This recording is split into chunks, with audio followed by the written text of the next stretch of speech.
ប្រហែលថ្ងៃនឹងមកគ្មានអីអស្ចារ្យទេកុំខ្លាចទេខ្លាំងមិនតាន់អីផងចង់រត់ចោលស្រុកហើយខ្លាចអីក៏ខ្លាចយ៉ាងណាយើងក៏លេខទៅមើលឆ្នាំ1972 73 B52 តម្លាក់ខ្ទេចប្រទេសកម្ពុជាយើងតាណាក៏លងគ្រាប់ដែរអស់លោកតន់ហើយមិនបាច់ខ្ញុំកដាតមកអធិប្បាយជ្រៅទេមិនមែនតម្លាក់អញ្ចឹងទេទាំងយប់ទាំងថ្ងៃតែកន្លែងមនុស្សខ្វៀលគោក៏គេតម្លាក់ដែរគ្រាប់បែកផ្ទុះគឺមេឃគឺដីទាំងយប់ទាំងថ្ងៃនៅតែធ្វើអីខ្មែរមិនបានផងហើយចិត្តតម្រាំដល់សង្គ្រាមប៉ុណ្ណឹងគិតថាខ្មែរនោះវាអន់ណាស់ទៅទ័ពខ្លួនឯងនោះវាអន់ណាស់ទៅហេតុអីបានតែគេបន្តវាបហាយើងមិនឈប់ឈរព្រោះគេគោលបំណងរបស់គេចង់វាយកទីតាំងសំខាន់របស់យើងដើម្បីឈរជើងហើយសុំឲ្យយើងទៅចរចាប៉ុន្តែគេវាយអត់បានគេដណ្ដើមអត់បានហើយយើងចេះតែដងគ្នាសរសើរថាតបថៃនឹងអស់ចាយតែខ្លាចតែគេវាយមកហើយអ្នកខ្លះថាវាយដល់ប៉ោយប៉ែតប្រទាមានជ័យអីហើយតបទៅមិនទេហើយយើងគិតថាវាទំនើបមែនហើយប្រើយន្តហោះប្រើអាវុធទំនើបតែគាត់ថាប្រើដល់យន្តហោះសង្គ្រាមជាង10ថ្ងៃយកកន្លែងឈរជើងមកទីតាំងមិនតាន់បានផងនោះត្រឹមតែខ្មែរយើងប្រើអាវុធធនមធ្យម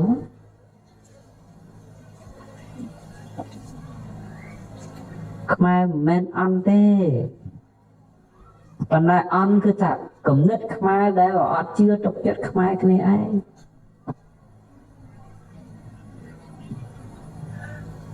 នគរធំវាយនគរតូចទី1គេឃើញថានគរនោះខ្សោយ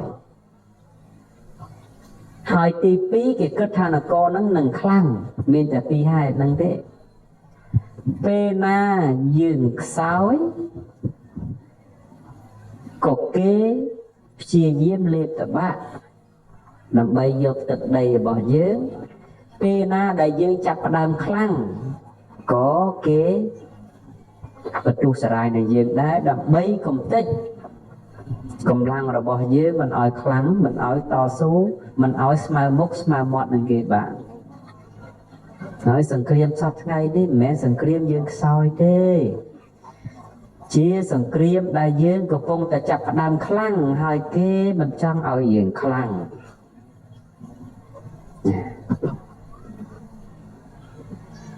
គេចង់ឲ្យយើងបាក់បែកដូចទសវត្សរ៍មុនអញ្ចឹងរាប់ចាំពីឆ្នាំ1969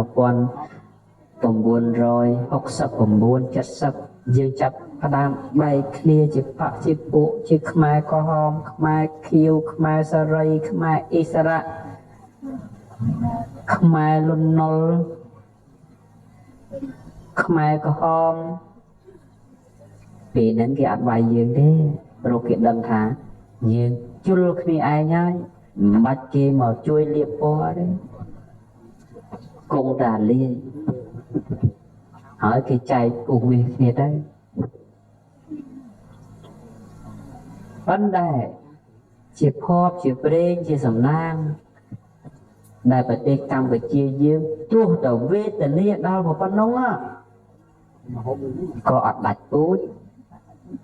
ក៏អត់បាត់ឈ្មោះអញ្ចឹងហើយគេមិនសប្បាយចិត្តមិនអជាមួយនឹងយើងរីកចម្រើនធំធាត់ទេក្រាបនមស្ការថ្វាយបង្គំចំពោះប្រជុំ3នៃព្រះត្រៃរតន៍ដោយសេចក្តីគោរពសេចក្តីជ្រះថ្លាកោតក្រែងក្រៃលែងសពកាលក្រាបនមស្ការថ្វាយបង្គំចំពោះព្រះរាជាគណៈ ព្រះគ្រូឋានានុក្រមព្រះថេរានុថេរៈគ្រប់ព្រះអង្គជាទីគោរពសក្ការៈសម្រាប់ពរចំពោះអស់លោកមហាប្រជាពុទ្ធបរិស័ទទាំងអស់មិនមែនព្រះវត្តមាននិងវត្តមានក្នុងវេលាឱកាសនេះនៃទឹកថៃថ្ងៃទីកើតខ្នាតខែបុកឆ្នាំសាញ់សប្តាហ៍ពុទ្ធសករាជ2569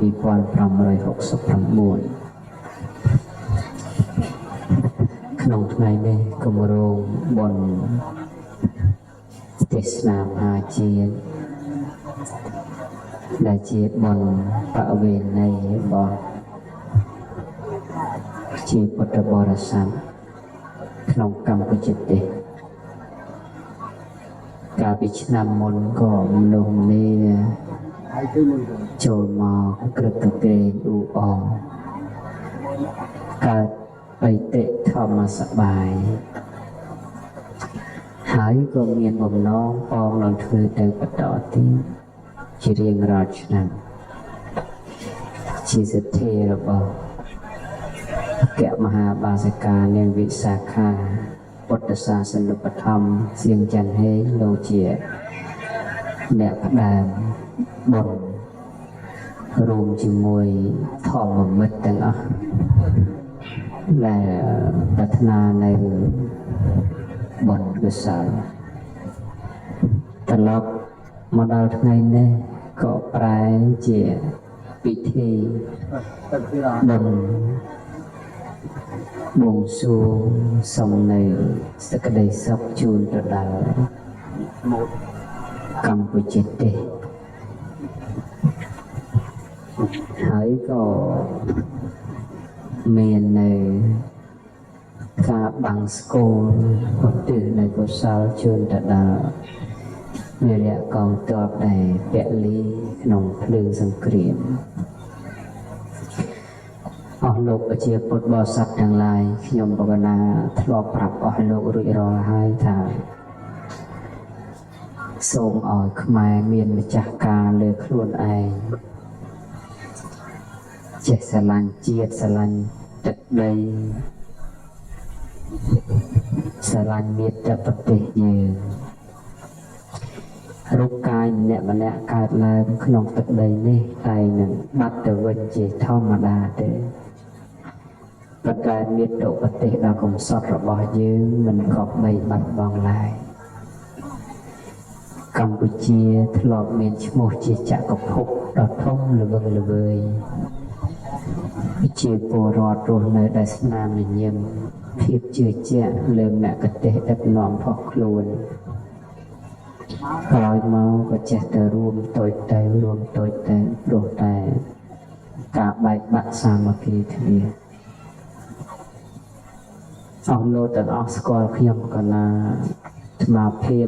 3ឆ្នាំហើយពាក្យដែលខ្ញុំកណាស្មារភាពតែងតែនិយាយដដែលហើយជាដដែលទៀតសូមឲ្យខ្មែរចេះរួបរួមសាមគ្គីគ្នាមិនមែនជារឿងចម្លែកទេតែខ្ញុំកណាត់មកភាពតែនិយាយបែបនេះអ្នកខ្លះក៏សន្និដ្ឋានថាព្រះអង្គអាចជាមានញាណវិសេសឯណាដែលអាចដឹងថាតថ្ងៃមុខស្រុកទេសនឹងកើតកលយុគអីហើយទៅចេះតែនិយាយពាក្យនេះប៉ុន្តែខ្ញុំកណាត់មកភាពសូមជម្រាបអញ្ចេះជាង700ឆ្នាំហើយដែលខ្មែរមានចម្បាំងជាមួយប្រទេសជិតខាងក្រោយពីអាណាចក្រអង្គរចុះទន់ខ្សោយមកមិនដែលបានសុខ20ឬ30ឆ្នាំទេមានតែសម័យលង្វែកដែលបុគ្គលព្រះអង្គច័ន្ទរាជាព្រះអង្គលោកមានឥទ្ធិនុភាពខ្លាំងក្លាទើបធ្វើឲ្យសត្រូវខ្លាចមករយៈកាល ប៉ុន្តែការចិញ្ចឹមចិត្តចង់បានទឹកដីរបស់យើងនេះគឺមិនដែលបាត់ពីជាគំនិតរបស់គេទេព្រោះប្រទេសកម្ពុជាមានទឹកដីដ៏ល្អពិសិដ្ឋដូចជាទេវតាប្រទានខ្មែរគ្រប់គ្នាតែងតែនាំគ្នាចង់ទៅបរទេសចង់ទៅស្រុកអាមេរិកបារាំងអូស្ត្រាលីចិនវៀតណាមថៃឬក៏ប្រទេសដទៃដោយកោតសរសើរថាប្រទេសរបស់គេនោះអស្ចារ្យទីក្រុងរបស់គេនោះអស្ចារ្យទំនើបយ៉ាងនេះមួយយ៉ាងនោះមួយតែខ្ញុំកណាត់មកភាពសូមជម្រាបជូនថាអត់មានប្រទេសណាដែលល្អប្រណិតវិចិត្រជាងប្រទេសកម្ពុជាទេទីក្រុងភ្នំពេញមានទន្លេចតុមុខហាក់បីដូចជាទេវតាប្រទាននិមិត្តឲ្យទីក្រុងរបស់បារាំងមានទេអ្នកនៅបារាំងមានខ្លះហើយមកថ្ងៃនេះនោះស្រុកបារាំងដែលមានទីក្រុងណាមានទន្លេ4មុខនៅហ្នឹងទេស្រុកអាមេរិកស្រុកអូស្ត្រាលីមានទេមានទេមានតែកម្ពុជាទេដែលមានទឹកដីដ៏ពិសិដ្ឋនៅចំកណ្ដាលបេះដូងនៃទីក្រុងមានទន្លេ4មុខយើងតែងឮគេថាទឹកហូរមិនត្រឡប់ប៉ុន្តែទឹកដីកម្ពុជានេះទឹកហូរត្រឡប់គឺទន្លេសាប6ខែហូរទៅក្រោម6ខែហូរមកលើ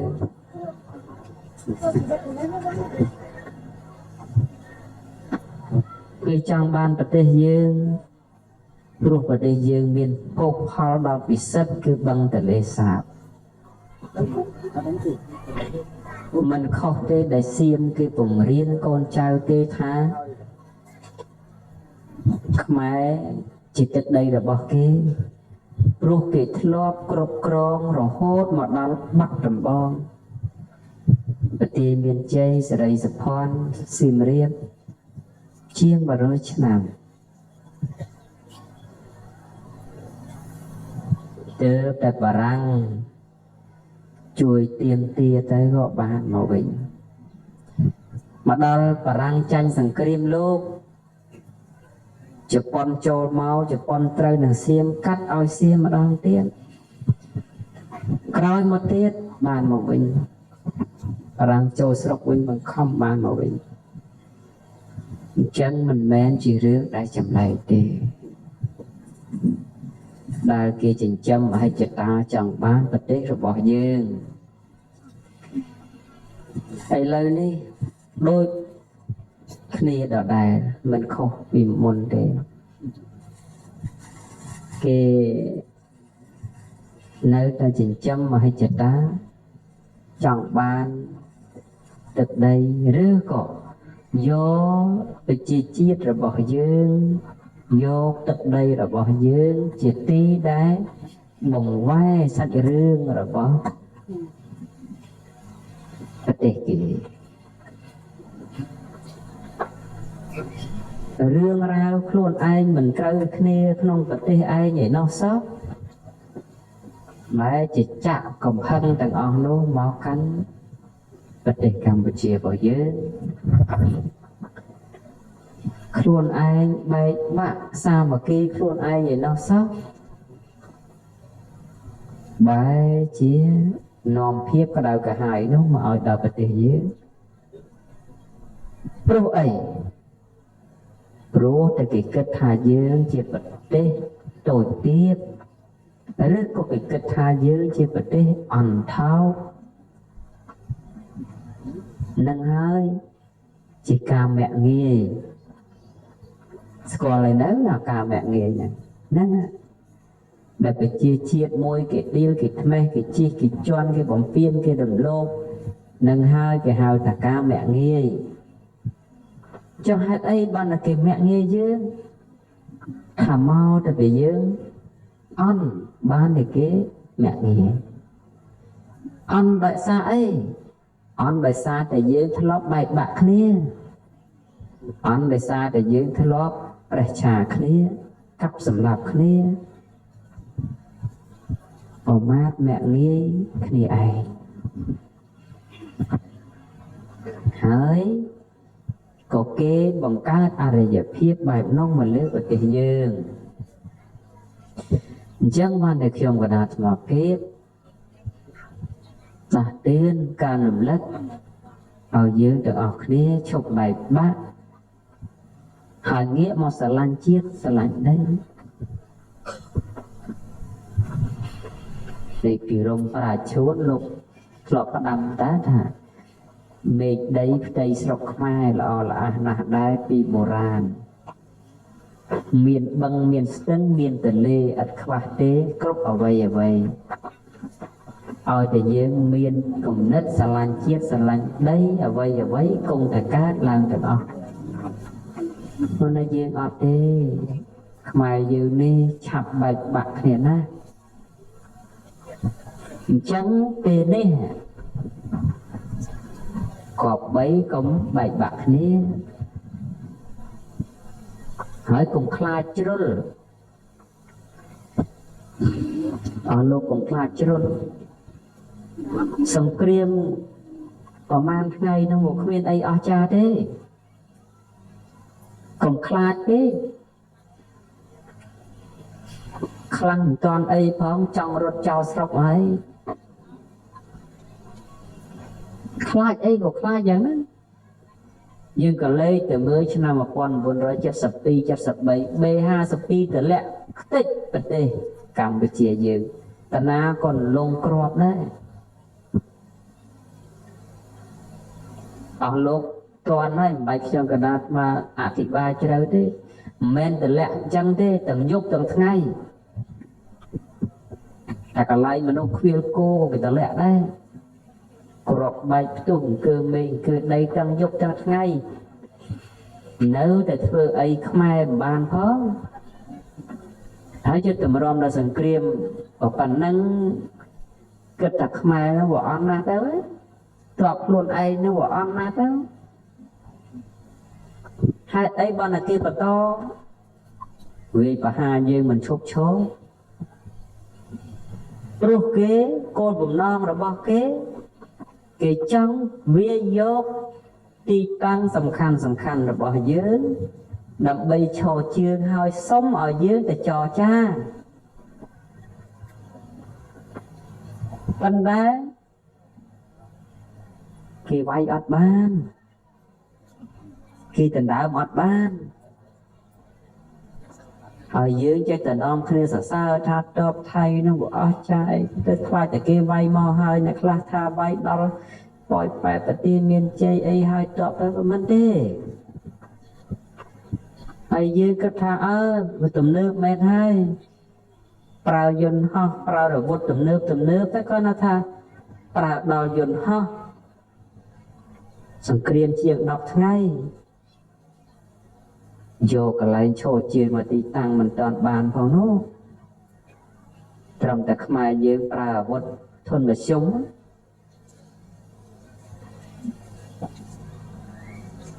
ខ្មែរមិនមែនអន់ទេប៉ុន្តែអន់គឺថាគំនិតខ្មែរដែលអត់ជឿទុកចិត្តខ្មែរគ្នាឯង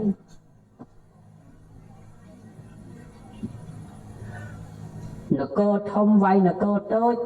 ទី1គេឃើញថានគរនោះខ្សោយហើយទី2គេគិតថានគរនោះនឹងខ្លាំងមានតែពីរហេតុហ្នឹងទេពេលណាយើងខ្សោយក៏គេព្យាយាមលេបតបាក់ដើម្បីយកទឹកដីរបស់យើងពេលណាដែលយើងចាប់ផ្ដើមខ្លាំងក៏គេបន្ទុះសារាយនឹងយើងដែរដើម្បីកុំតិចកម្លាំងរបស់យើងមិនឲ្យខ្លាំងមិនឲ្យតស៊ូមិនឲ្យស្មើមុខស្មើមាត់នឹងគេបានហើយសង្គ្រាមសពថ្ងៃនេះមិនមែនសង្គ្រាមយើងខ្សោយទេជាសង្គ្រាមដែលយើងកំពុងតែចាប់ផ្ដើមខ្លាំងហើយគេមិនចង់ឲ្យយើងខ្លាំង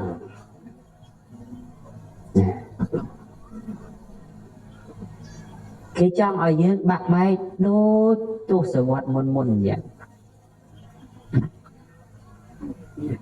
រាប់ចាំពីឆ្នាំ1969 70យើងចាប់ផ្ដើមបែកគ្នាជាបកជាពួកជាខ្មែរក្រហមខ្មែរខៀវខ្មែរសារីខ្មែរអ៊ីសារ៉ាខ្មែរលន់នល់ខ្មែរក្រហមពេលហ្នឹងគេអត់វាយយើងទេព្រោះគេដឹងថាយើងជុលគ្នាឯងហើយមិនបាច់គេមកជួយលាបពណ៌ទេគង់តែលាយហើយគេចែកគូសវាគ្នាទៅប៉ុន្តែជាភ័ព្វជាព្រេងជាសំណាងដែលប្រទេសកម្ពុជាយើងទោះតែវេទនាដល់ប៉ុណ្ណឹងក៏អត់ដាច់ពូជក៏អត់បាត់ឈ្មោះអញ្ចឹងហើយគេមិនសប្បាយចិត្តមិនអជាមួយនឹងយើងរីកចម្រើនធំធាត់ទេ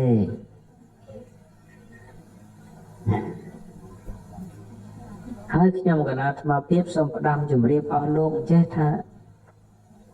ក្នុងសង្គ្រាមនយោបាយនេះអត់មានមិត្តអត់មានសត្រូវច្បាស់លាស់ទេមានតែផលប្រយោជន៍រៀងខ្លួនមើលដល់រាបណាកម្ពុជាយើងមិនបានផ្ដល់សារៈប្រយោជន៍ស្អីទៅដល់គេអត់យកភ្នែកមើលទេយើងកុំស្រែកថាអង្គការសហវិជាជាតិកុំស្រែកថាមហាអំណាចទី1មហាអំណាចទី2គេជួយយើងតើតែយើងនឹងមានប្រយោជន៍ឲ្យគេបានគេជួយដែលខ្មែរដាក់ពាក្យថាអន្តរជាតិនឹងវាអន់ពីមុខស្រេចទៅហើយ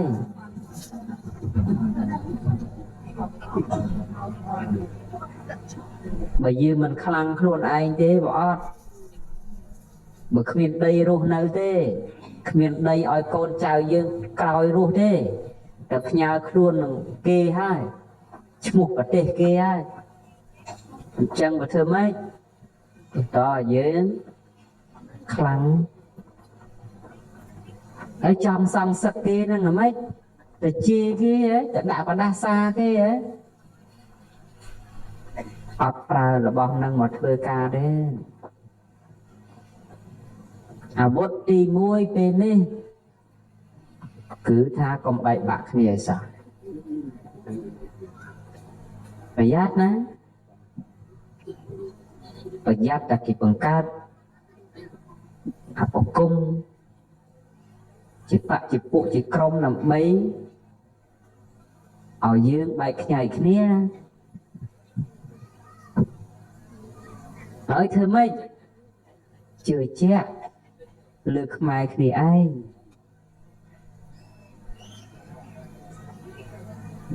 យើងក៏គ្នាប្រកាសថាស្រឡាញ់ជាតិស្រឡាញ់ទឹកស្រឡាញ់ដី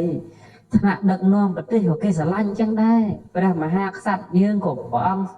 ស្រឡាញ់ជាងយើងទៅទៀតប៉ុន្តែនាវាណាយើងស្គាល់នាវាទេស្គាល់សំពៅទេ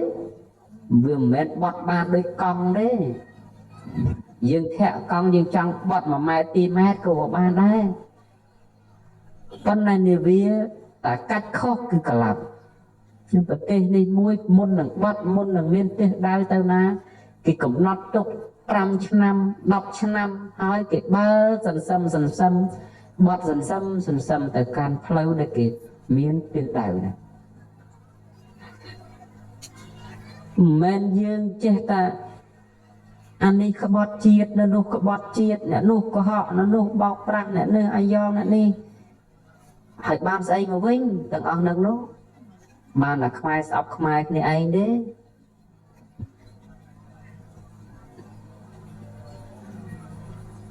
ពួកខ្មែរយើងវាតិចសច្រើនចំនួនមកហើយបានលើកពាក្យមួយដែលខ្មែរយើងប្រើកាលពីប្រមាណ3ទសវត្សរ៍មុន4ទសវត្សរ៍មុនថាអីខ្លួនខ្មែរក្បាលយួនអីនេះពាក្យអស់ហ្នឹងសើតែពាក្យខ្មែរបង្កើតដើម្បីដែលសម្រាប់ខ្មែរនេះឯង ហើយយើងចេះចោទថាវាជាមនោគមផងអ្នកណាមិនសំខាន់ទេបើណែសំខាន់សួរថាអ្នកណាអ្នកអូសខ្មែរទៅកប់ក្នុងរណ្ដៅទៅវាយទម្លាក់រណ្ដៅគឺខ្មែរ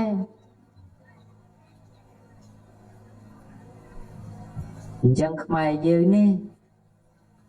បើមិនភ្ញាក់រលឹកទេគឺថា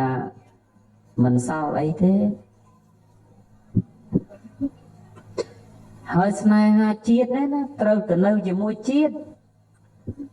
មិនមែនស្នេហាជាតិនាំគ្នារត់ចេញពីជាតិទេតែជួយស្អីបានបើទៅផុតហើយនេះវានៅតែក្រាញរងាលនៅជាមួយជាតិនឹងបានតែសង្ឃឹមថាជាតិនឹងអាចរស់អាចរៀនអាចសល់ភពផែនដែននៃឲ្យកូននៃចៅយើងបាននៅបន្ត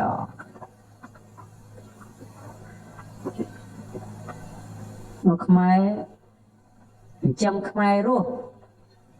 មកសប្តាហ៍ថ្ងៃនាំគ្នាមកបដុំនៅតាមពេញប្រហែលលានអ្នកហ្នឹងទៅហើយតាមខេត្តនៅទៅតាមផ្លូវក្រុងដេញទួចហ្នឹងសល់ដីធំណាស់សម្រាប់ប្រជាពលរដ្ឋជាង17លានអ្នកនេះអត់តាន់ពេញដីទេល្មមឈប់ពញាកណ្ដាលទៅ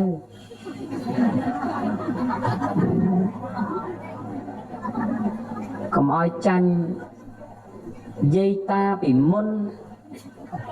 ពេទ្យក៏ឆ្ងាយផ្សារក៏ឆ្ងាយគាត់យកកូនមកគ្រួសារ10ពីទៅ10អីនោះឥឡូវពេទ្យក៏ចិត្តសាលារៀនក៏ចិត្តផ្សារក៏ចិត្តយកឡើងប៉ាច្រើនពីហើយស្រុកណាដូចស្រុកណាទេតែប្រទេសធំមនុស្សតិចគេចង់បានហើយ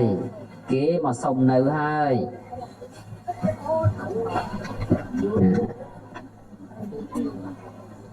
ថាពីដើមអង្គការអី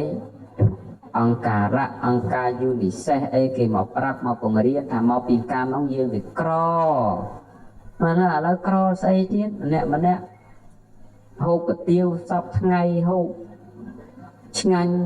សម្រាប់ស្រួលមានឡានមានម៉ូតូជិះសឹងគ្រប់ផ្ទះតែវាមិនបាក់រហូតដល់អត់អង្គឲ្យកូនពិសាទេឲ្យហូបទេយើងត្រូវតែបង្កើតធនធានមនុស្សឡើងវិញតែគ្នាច្រើនឈ្នះហើយខាងកើតជិត100ខាងកើតដល់100លានណាខាងលិចជាង70លាន80លានណាហើយកណ្ដាលជាង10លានខុសគេប្រមាណដងវាមិនខុសទេដែលគេចង់បានទឹកដីក៏ជាងនោះ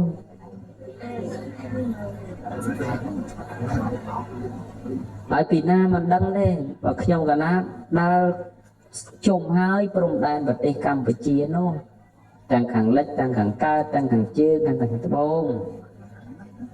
ស្រោដីទូលាយច្រើនណាជាពលរដ្ឋដីយើងនេះដីវិសិទ្ធណាអញ្ចឹងមកតែខ្ញុំមកកណាថ្មភាពមួយជាតិនេះគ្មានសញ្ជាតិពីរទេមានតែមួយហ្នឹងគឺខ្មែរហ្នឹងពូជបោវងផៅមកក៏ខ្មែរសុទ្ធដែរអត់មានពូជកាត់ឯណាទេតែមានកាត់ខ្មែរសុទ្ធណាហើយពូជខ្មែរហ្នឹងមិនមែនថោកទៀតទេមើលតែបឹងទលេសាបមួយអាចចិញ្ចឹមប្រទេសយើងឲ្យមានឲ្យបានប៉ុន្តែមកតែពីប្រជាជនយើងហ្នឹងវាមិនចេះគិតខ្លួនឯងគ្រាន់តែបន្លែមួយថ្ងៃទិញគេហូប9000តោនថាអ្នកភ្នំពេញទៅអត់ដីដាំតែអ្នកស្រុកស្រែអំណាស់ក៏ក្បាលដី10ម៉ែត្របដោយ20ដែរគ្រាន់តែមកទេសមកដើមគ្រាន់តែញិចថាដីចាក់ទៅទឹកបាយព្រោះរស់ដែរអត់ទេងាកទិញគេខ្មែរយើងឥឡូវវាដល់ថ្នាក់ហ្នឹងណាហប់តែជីខ្ទឹមម្រេចថាម្រេចវាដាំមិនងាយដុះទេថាជីខ្ទឹមស្លឹកគ្រៃអីអញ្ចឹងណាក៏ចេះតែទិញគេដែរ nâng hơi dương ọt miên là các nông ca song sắt kế tế bởi nơi tờ mạ nâng nô song sắt xa mây ní mình mến căn cầm phương căn đau căn lùm phên căn cần bất tờ cấp tờ sửng lắp chân chiết mùi hai bọc ca tha chỉ ca song sắt tế song sắt xa mây bạch chật bọn ní cứ trâu rút ai là o trên kê chẳng song sắt kê đấy hả trong song sắt kê trâu rút ai bà sao trên kê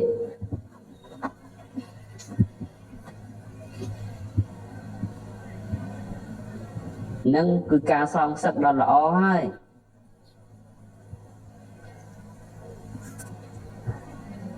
hai con cháu trâu chết riêng sâu được mang khung khu nè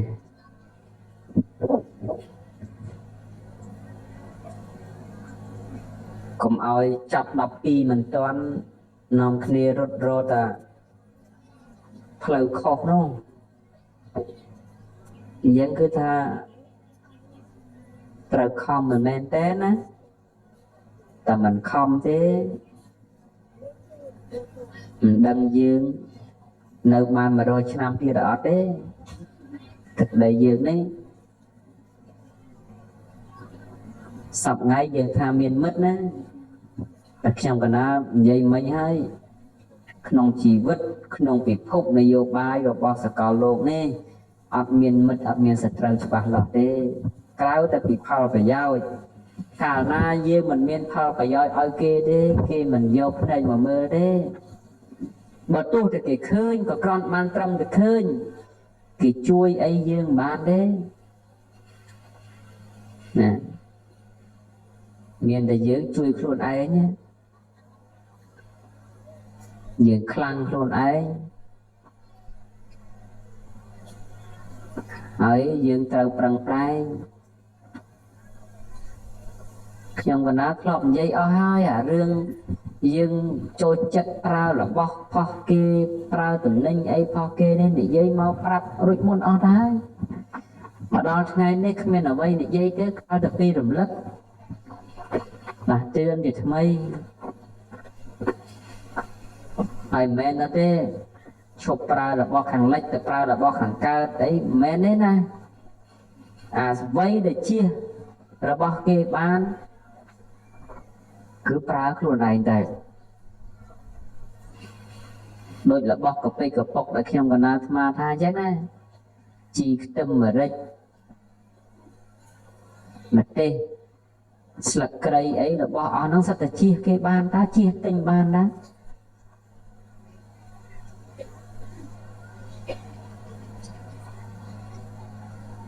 nằm đọc luôn anh tận prao luôn anh đó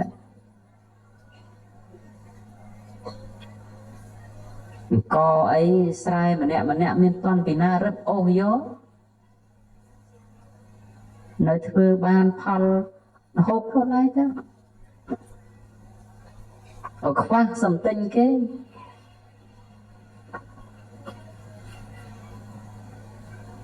hơi dần xong ta còn trai về khô khát và hốt đau là thưa luôn nói chỉ con mầm non kia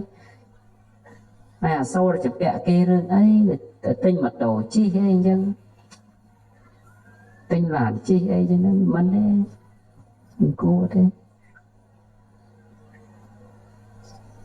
nên dân cứ khóc mau tràn năm ấy là mong nhạc luôn đấy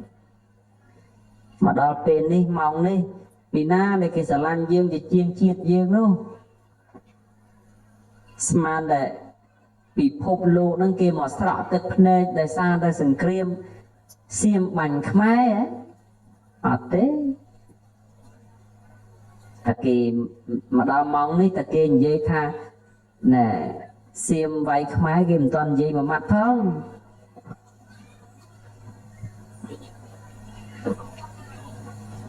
cái đăng ở đó có cái thơ mình đăng sân đấy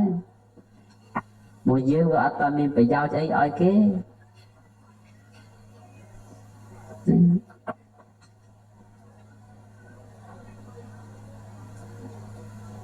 ហើយវត្តដាក់របស់លោកនេះគឺត្រីធំស៊ីត្រីតូចជារឿងធម្មតាហើយបន្តត្រីតូចនឹងមានអីពិសេសដែលអាចការពារខ្លួនបានអាហ្នឹងបានតែជាផុតយើងត្រូវសាមគ្គីគ្នាណាប្រជាជនយើងតិចជាងគេក៏ពិតមែនប៉ុន្តែគេដែលមកវាយយើងនេះមិនមែនគេសាមគ្គីគ្នាទេគេកំពុងអាបែកបាក់គ្នា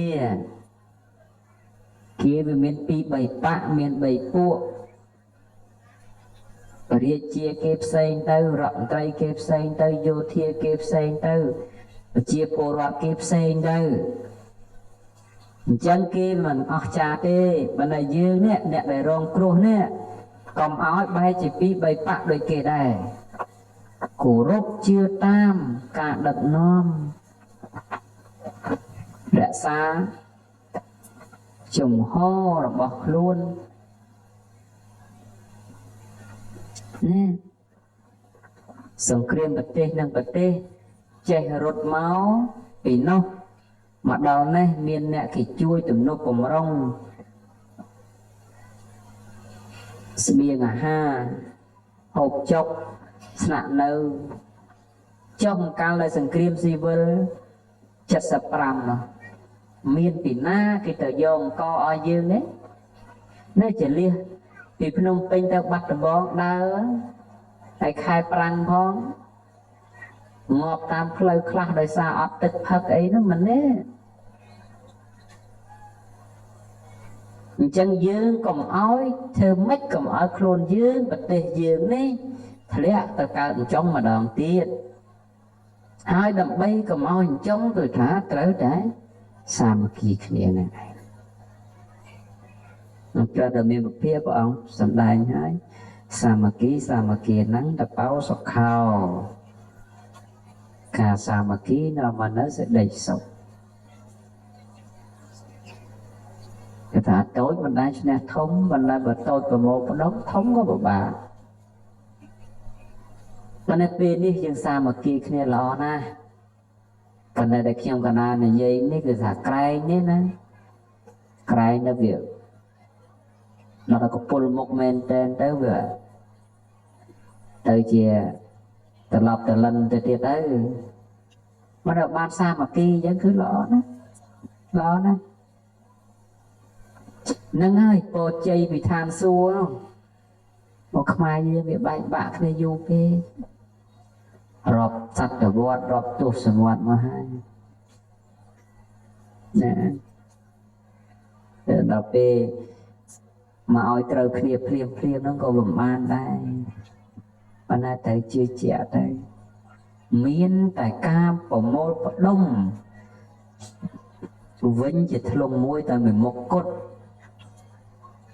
ទើបអាចដោះស្រាយរាល់បញ្ហាដែលប្រឈមនៅចំពោះមុខរបស់យើងណែមិនត្រឹមតែខ្ញុំកណាអាត្មាភាពផ្ដាំទេណាសូម្បីតែបកុណាព្រះបរមរតនកោដ្ឋសម្ដេចតានៃយើងក៏លោកផ្ដាំដែររហូតដល់លោកមុនទីវង្គតមុនសោយទីវង្គតទៅព្រះអង្គឲ្យសម្ដេចជាវាវាំងទៅចារាជបណ្ដាំលោកទុកនៅមុខព្រះបរមរាជវាំងទល់រាល់ថ្ងៃហ្នឹងមិនដឹងតែខ្មែរប្រមាណអ្នកបានទៅអើតមើលទេគេលោកមិនជឿខ្ញុំកណាអាត្មាភាពចេញពីនេះវិញស្អែកឡើងទៅមើលល្ងាចហ្នឹងទៅមើលក៏បានដែរនៅមុខវាំងនោះយើងមើលលបងខាងបើយើងឈរពីព្រះអង្គដងកើទៅនៅឆ្វេងដៃបើយើងឈរពីវាំងមកនៅស្ដាំដៃទៅមើលដល់រាជបណ្ដាំព្រះអង្គទុកថាសូមឲ្យអស់ជំនាញជនខេមរៈជាតិរួបរวมសាមគ្គីគ្នាឆ្លងឲ្យផុតសមុទ្រគ្រោះថ្នាក់ខាងមុខនៅព្រះអង្គស្ដាំតាមទុកណាមិនលោកមិនដឹងទេថាយើងនឹងកើតអីទៅមុខទៀត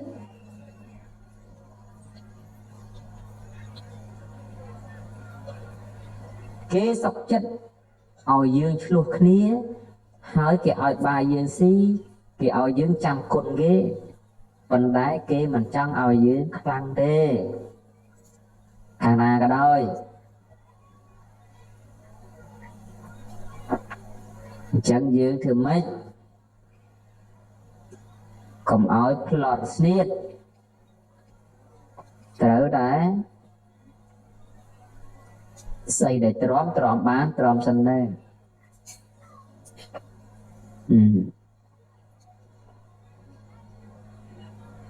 ដោយសង្គ្រាមសពថ្ងៃអញ្ចឹងគេវាយ10យើងតតែមួយអីទេចាំមិនថាមិនតឲ្យខ្លាំងទៅហើយតឲ្យខ្លាំងទៅទៀតហើយគេអាងតែយើងតដៃខ្លាំងណាស់អាងតែគេបំផ្លាញយើងនោះហើយធម្មតាទេតតូចជាងគេហើយការបំផ្លាញគេក៏បានតិចតួចជាងអ្នកធំបំផ្លាញអ្នកតូចដែរគេមានដី100ហាត់តែយើងមានដី10ហាត់គេបំផ្លាញយើងគេអស់10គេនៅសល់8បើយើងតែហ៊ានតទាំង10ក៏អស់ហើយ10នោះសាបានណា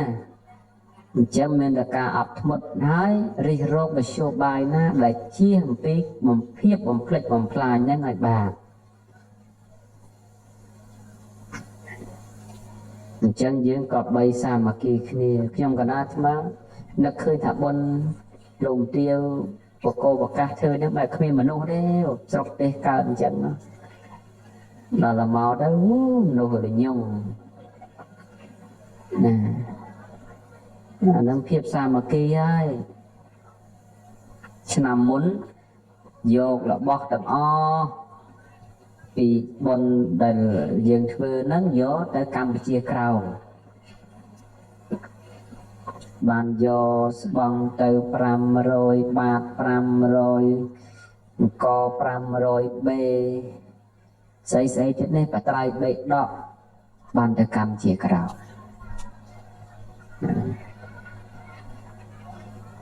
ដល់សារនេះមិនទៅនងទៀតទេគឺទុកឲ្យតបបធម្មតាទេតែស្រុកទេសកើតសង្គ្រាមដល់សង្គ្រាមកំពុងតែប្រយុទ្ធគ្នាហើយ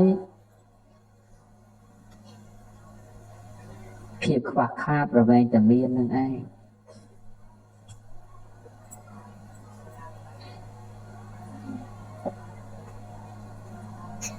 អស់លោកទាំងអស់គឺថា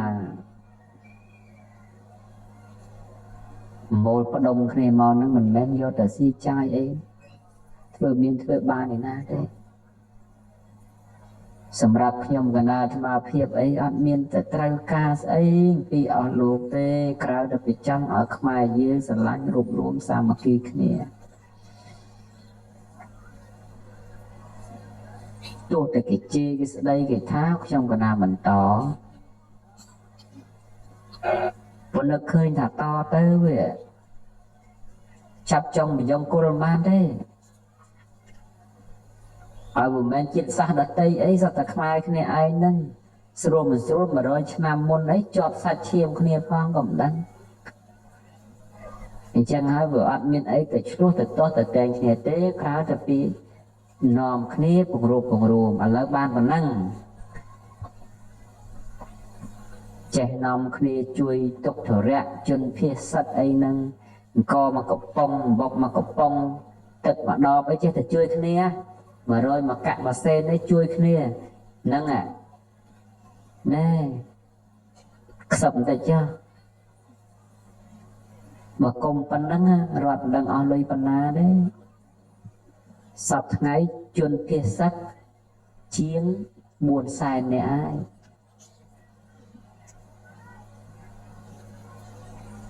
ហើយមួយថ្ងៃហូបអស់ប្រមាណគិតមើលទៅ400,000នាក់នោះជាប់ទៅប្រយុទ្ធមកដល់ថ្ងៃនេះប្រើតែ2-30000នេះណាមួយថ្ងៃចាំទៅតប2-30000នេះបណ្ដាអ្នករត់ចោលផ្ទះណាមួយថ្ងៃជាង400,000នាក់ជាង120,000គ្រួសារហើយណាបើគុំឲ្យយើងសាមគ្គីគ្នាជួយប៉ុណ្ណឹងមិនដឹងរត់ចាយលុយមួយថ្ងៃប៉ុន្មានទេ លើបាយលើទឹកជនភាសាហ្នឹងប៉ុន្តែដល់តែយើងជួយគ្នាទៅរដ្ឋមានស្មារតីទំនុកបំរុងថវិកាទាំងអស់ទៅយោធាចឹងកម្លាំងតបមានស្មារតីប្រយុទ្ធក្នុងការការពារដែលអធិបតេយ្យភាពបូរណភាពទឹកដីឯកភាពរបស់យើងនេះហើយយើងចេះតែបន្តអញ្ចឹងជួយគ្នាហ្នឹងតែជួយគ្នាហ្នឹងតែជួយប៉ុណ្ណឹងវាក្រយើងទេថាមិនក្រទេស្បិតតែបើអស់ខ្លះពិតមែនប៉ុន្តែក្រែងទ្រព្យសម្បត្តិទាំងអស់ហ្នឹងយើងរកមកសម្រាប់ចាយវាពេលដែលចាំបាច់ឥឡូវចាំបាច់ហើយបើទុកឲ្យដាច់ពោះស្លាប់ពីណាស្លាប់ពូជយើងហ្នឹងស្លាប់បើទុកឲ្យវិនិច្ឆ័យពីណាវិនិច្ឆ័យពូជយើងហ្នឹងវិនិច្ឆ័យឲ្យគុណសម្បត្តិនឹងមានទាំងអស់ជាពិសេសប្រសង់នៅពេលសុខសាន្តត្រាមចេះតែមានអ្នកខ្លះរិះគន់វត្តអារាមអីធ្វើវត្តធ្វើវាយច្រើនម្លេះដល់មែនតើលោកសង្ឃជួយដែរណាវត្តតាមព្រំដែនអត់រត់ចោលទេប្រសង់នៅជួយស្បៀងដឹកស្បៀងដល់កងទ័ពអ្នកដែលស្រែកនេះបាស្រែកទេសពថ្ងៃហ្នឹងប្រសង់ជួយណាស់ណាខំប្រឹងណាស់ជាពិសេសគណៈសង្ឃនាយកសម្ដេចព្រះអគ្គមហាសង្ឃរាជសម្ដេចព្រះមហាសមេធាធិបតីសម្ដេចព្រះសង្ឃនាយកព្រះអង្គចាត់ចែងព្រះមន្ត្រីសង្ឃសម្ដេចព្រះរាជាគណៈជួយយកចិត្តទុកដាក់អត់ចាញ់រដ្ឋាភិបាលដែលដឹកនាំដោយកុហកប្រមាណទេគឺថាជួយនេះអញ្ចឹងវត្តអារាមហ្នឹងអញ្ចឹងខ្មែរដែលជឿជំនឿជឿជាក់មកលើវត្តអារាមហ្នឹងអញ្ចឹងណាពេលស្រុកយើងមានទុក្ខមានភ័យព្រោះគ្មានជាតិសាសនាដែលគេមកជួយយើងដល់ដិតដៃដិតជើងជាងយើងទេទាំងប្រសង់ទាំងកុហកលែងនៅវត្តអស់ហើយលែងនៅផ្ទះអស់ហើយជួយប៉ុន្តែអ្នកថាបានថាអញ្ចឹងមកមានអស់លុយអីថានោះថាមិនចូលបានលុយទៅទៀតបានចេះខំថាទៅបើយើងអ្នកជួយនេះកុំបាក់ទឹកចិត្តកុំស្លុតស្មារតីហើយជឿជាក់គ្នារួបរวมសាមគ្គីគ្នាណែរួបរวมសាមគ្គីគ្នាមិនបាច់ពីណាដឹងទេមិនចង់អួតទេត្រឹមតែយើងដឹងទៅបានហើយ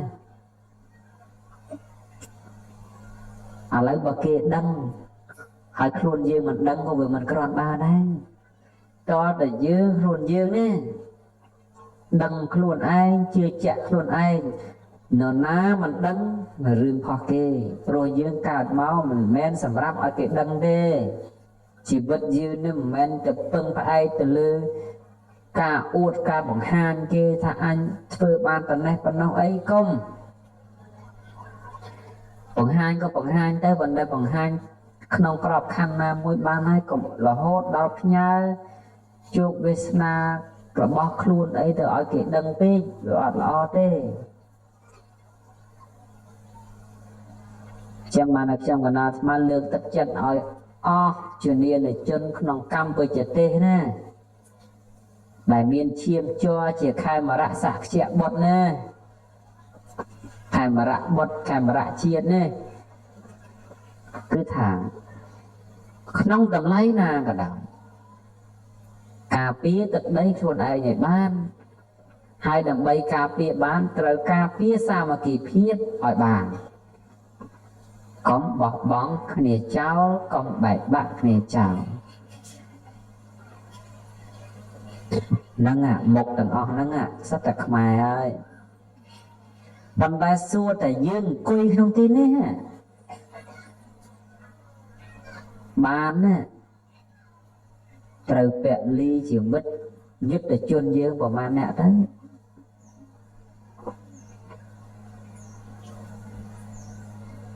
ហើយពីដើមថាខ្ញុំកណានិយាយទៅវាអត់ចេះស្រុកទេសកៅសង្គ្រាមឥឡូវស្រុកកំពុងអាកៅសង្គ្រាមវាលែងផ្ទុះអាវុធដែរ មិនមែនចំនួនព្រំដែនទេបើជាសង្គ្រាមកូនកាត់ហើយរាល់ថ្ងៃនោះគេបាញ់បហាគេអត់បានគិតលើស្ពានហេតារចនាសម្ព័ន្ធស៊ីវិលអីប្រជាពលរដ្ឋអីទេតែគេចង់ដាក់គេដាក់ហើយឥឡូវវាកូនកាត់សង្គ្រាមហើយអញ្ចឹងតើវាពលីអស់ប្រមាណអ្នកទៅដែលបានសល់ដីប៉ុណ្ណឹងឲ្យយើងអង្គុយនៅហើយយើងធានាបានទេថា100ឆ្នាំទៀតយើងទុកឲ្យកូនយើងបានប៉ុណ្ណឹងដដែលឲ្យចៅយើងបានប៉ុណ្ណឹងដដែលអត់មានស្មានទេណាត្រូវតែបានអញ្ចឹងណាបងដើម្បីថាបានហ្នឹងគឺម៉េចគឺថាកុំឲ្យបែកបាក់គ្នាហ្នឹងបើគេប្រាប់អីឲ្យតាមទៅកុំទៅជំទាស់ទៅតឹងទៅតែងខ្វែងគំនិតស្រឡាញ់ខាងណាក៏ដោយស្អប់ខាងណាក៏ដោយទុកទាំងក្នុងចិត្តទៅប្រទេសកម្ពុជាយើងប្រទេសប្រជាធិបតេយ្យទេចង់ឆ្លោះគ្នាទៅឆ្លោះក្នុងស្លឹកឆ្នោតបិទប្រអប់ចិត្តគេឲ្យយើងគូសគេឲ្យយើងវាទៅឆ្លោះគ្នាក្នុងនោះដែរស្រឡាញ់អ្នកណាដាក់ទៅក្នុងនោះប៉ុន្តែហាមដាច់ខាតកុំឲ្យណែលោឡាច្បាំងគ្នាដោយពលរដ្ឋនិងពលរដ្ឋដល់ការតែការញុះញង់របស់អ្នកដទៃហើយល្មមហើយល្មមឈប់ជេរគ្នាហើយខ្មែរនោះទេណោះបើសិនតែជេរហើយវាកើតមាសកើតប្រាក់កើតយសកើតសាក់កើតសេរីវាសំណនំនៃជេរប៉ុន្តែជេរទៅវាអន់ថយទៅជេរទៅវាត្រឡប់ទៅលិនទៅចេះតែនាំគ្នានៅតែប្រឹងប្រកាន់យកភាសាទាំងអស់ហ្នឹងមកដោះស្រាយអញ្ចឹងក៏គប្បីយើងក្នុងកលៈទេសៈនេះខំមកសង្កត់ចិត្តហើយជួយគ្នាតាមលទ្ធភាពដែលអាចជួយទៅបាន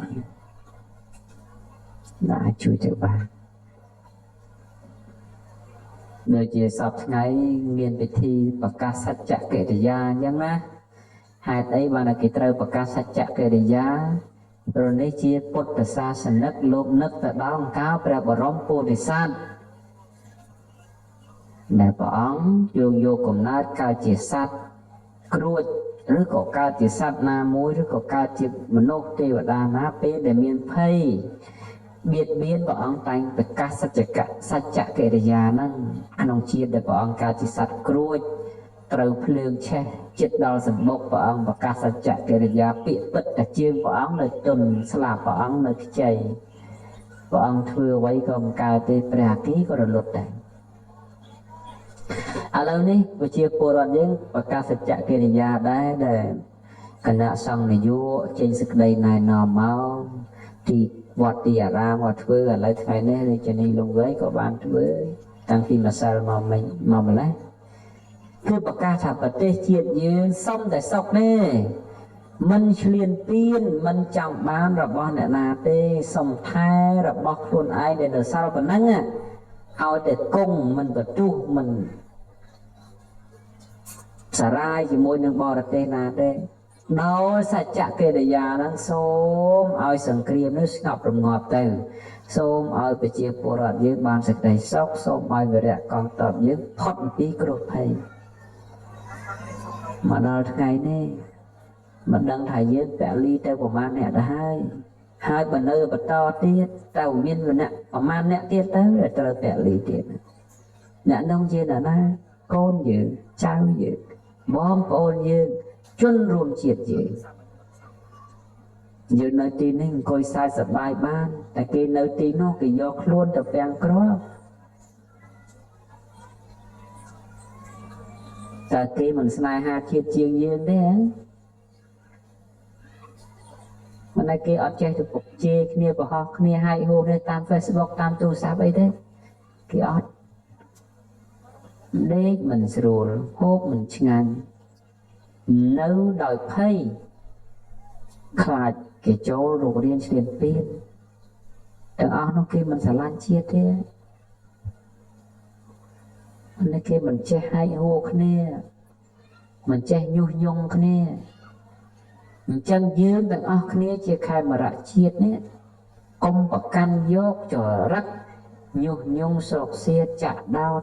បំបែកបំបាក់គ្នាយកមកធ្វើជាគោលបើយើងនៅតែប្រកាន់ទង្វើបែបហ្នឹងយកមកទេយើងនឹងហើយជន់ក្បត់ជាតិនោះមិនបាច់រយណាឆ្ងាយទេព្រោះប្រទេសជាតិយើងនេះបើយើងមិនបានសងគុណអីទេសូមកុំឲ្យតែនាំភាពក្តៅក្រហាយឲ្យទឹកដីប្រជាជាតិរបស់យើងទៅបានណាហើយបើយើងមិននាំសេរីសួស្តីមិននាំស្អីមកឲ្យដល់ជាតិហើយបែរជាខំខ្នំគ្នាបន្ទុះសារាយទៀតសួរថាយើងនឹងជាស្អីយើងនឹងមិនជាដង្កូវសង្គមហើយទេមែនទេមែនហ្នឹងចឹងហើយជាតិរីកចម្រើននេះគេមិនដែលជេរផ្តិចផ្ដាសាគ្នាញុះញង់សោកសៀតលៀបពណ៌គ្នាធ្វើឲ្យប្រទេសរីកចម្រើនអត់ទេអត់មានអត់បានមានតែភាពសាមគ្គីមកគត់វិញជាធ្លុំមួយមកគត់ដែលអាចរក្សាការពារដែលអធិបតេយ្យភាពរបស់យើងបរណភាពទឹកដីជាតិសាសនាព្រះមហាក្សត្រយើងបានគឺផ្សំតម្លៃដែលវីរៈបុរស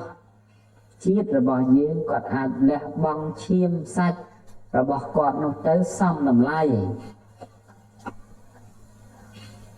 តែបើយើងមិនចឹងទេគាត់ឯនោះវាបិទភ្នែកមិនចិត្តទេខំការពារដីមកចង្អាមលីមិនឲ្យបាត់ផងមិនដែរប្រជាពលរដ្ឋនាំគ្នាឆ្លោះតោះតែងខ្វែងកំណត់គ្នាបែកបាក់ជាបកជាពួកជាក្រុមមនុស្សគាត់បិទភ្នែកមិនចិត្តទេចឹងដើម្បីឲ្យគាត់បិទភ្នែកចិត្តគឺថាសំតម្លៃនៃការពលីរបស់វីរៈកងទ័ពគ្រប់ចំនួនទាំងអស់ក៏បីតែយើងត្រូវរក្សាសាមគ្គីភាពគ្នាឲ្យបាននៅប៉ុណ្ណឹងទៅចោះមិនវែងឆ្ងាយអីទេព្រោះពាក្យទាំងអស់និយាយទៅវិលមកគឺថាមានតែប៉ុណ្ណឹងបើយើងធ្វើប៉ុណ្ណឹងបានហើយគឺអាត្មាធានាថា100 200ឆ្នាំទៅមុខនៅតែមានជនជាតិខ្មែររស់នៅលើដីនឹងយ៉ាងជាម្ចាស់ប្រទេសអញ្ចឹងបើបើថាអត់ទេណាទៅហើយតែមិនកែប្រែទេគឺថាទៅអញ្ចឹងគឺថាយើងពេលនេះប្រកាសសច្ចកិរិយាហើយធ្វើមេត្តាចិត្តទៅដើម្បីផ្សាយនៅមេត្តាចិត្តនេះជាអ្នកមិនមានពៀនឹងគ្នាហើយឆាប់បានឲ្យប្រទេសជាតិយើងទទួលនៅសុខសន្តិភាពត្រឡប់មកវិញសូមឲ្យមានទ័ពគឺមេត្តាកាន់យកអាវុធគឺករណានេះបាញ់ដោយមុទិតាទៅឲ្យសពសត្វទាំងអស់បានសេចក្តីសុខមិនមានពីមិនមានភ័យនឹងគ្នាព្រោះមនុស្សជាតិដូចគ្នាទេប៉ុន្តែឆ្លងកាត់ការកាប់សម្លាប់គ្នាវិលទៅវិលមករកទីបញ្ចប់មិនមានទេអញ្ចឹងសូមឲ្យយើងទាំងអស់គ្នាតាំងចិត្តបន្តិចទៅណានាំគ្នាពេនភ្នែនបន្តិចទៅហើយបិទភ្នែកធ្វើខ្លួនឲ្យត្រង់កាន់យកអាវុធគឺមេត្តាក្នុងទីនេះឲ្យប្រទេសជាតិយើងបានដល់នៅសេចក្តីសុខសន្តិភាពណាពេនភ្នែនបន្តិចទៅហើយដាក់ដៃស្ដាំនៅលើដៃឆ្វេងជើងស្ដាំនៅលើជើងឆ្វេងតម្កល់ដងខ្លួននោះឲ្យត្រង់ហើយអធិដ្ឋានថា បិទភ្នែកទៅហើយអធិដ្ឋានថាដោយគុណានុភាពនៃព្រះរតនត្រ័យមានពុទ្ធានុភាពជាប្រធានធម្មានុភាពសង្ឃានុភាពទេពរក្សាព្រះនគរទេពរក្សាស្វេតឆ័ត្រជាទេវតាមានស័ក្តិមានយសក្នុងព្រះនគរនេះសូមអនុមោទនានៅអាវុធគឺមេត្តារបស់យើងរាល់គ្នាក្នុងវេលាឱកាសនេះបានទៅនៅគ្រាប់គឺករណាបាចសាចទៅនៅមុទិតាសូមឲ្យព្រះនគរកម្ពុជាកន្លងបងទុក្ខកន្លងបងភ័យរាល់សត្រូវជាបច្ចាមិត្តឯណាដែលកំពុងតែទន្ទ្រានឈ្លានពានផែនដីរបស់យើងក្នុងវេលាឱកាសនេះសូមឲ្យខ្លោចខ្លាចហើយលែងហ៊ានប្រទុះសារាយបន្តទៅទៀតដោយមេត្តាភាវនាក្នុងទីនេះសូមឲ្យទេវានុភាពទាំងឡាយមានអានុភាពពិតប្រាកដឈុតឆាប់តាមបំណងមនុស្សរាប់រយរាប់ពាន់ក្នុងទីនេះគ្មានបំណងប្រាថ្នាយុះទេក្នុងពេលនេះគ្មានបំណងប្រាថ្នាលៀបសក្ការៈទេគ្មានបំណងប្រាថ្នាទ្រព្យអ្វីក្រៅអំពីសន្តិភាពទេគ្រប់គ្នាមានបំណងតែមួយគត់សូមឲ្យប្រទេសជាតិបាននូវសន្តិភាពសូមកប់នៅដោយមេត្តាមេត្តាឯងកំចាត់បងនៅព្យាបាទទាំងឡាយករណាតែងបំបត្តិនៅហិង្សាទាំងឡាយមុទិតាតែងបំបត្តិនៅវិរតិទាំងឡាយឧបេក្ខាតែងលះបង់នៅរាគៈនិមិត្តទាំងឡាយជាបំណងរបស់យើងទាំងអស់គ្នាក្នុងទីនេះអធិដ្ឋានជាធ្លុងមួយដោយសូមឲ្យប្រទេសកម្ពុជាបាននៅសុខសន្តិភាពសូមឲ្យវីរៈកងទ័ពដែលកំពុងតែការពារដែនអធិបតេយ្យភាពទឹកដីនោះបាននៅសុខសวัสดิភាពសូមឲ្យកងទ័ពយុទ្ធជនយុទ្ធមិត្តអ្នកដែលពលីក្នុងភ្លើងសង្គ្រាមទាំងអមាលមានោះសូមទៅកើតក្នុងសុគតិភព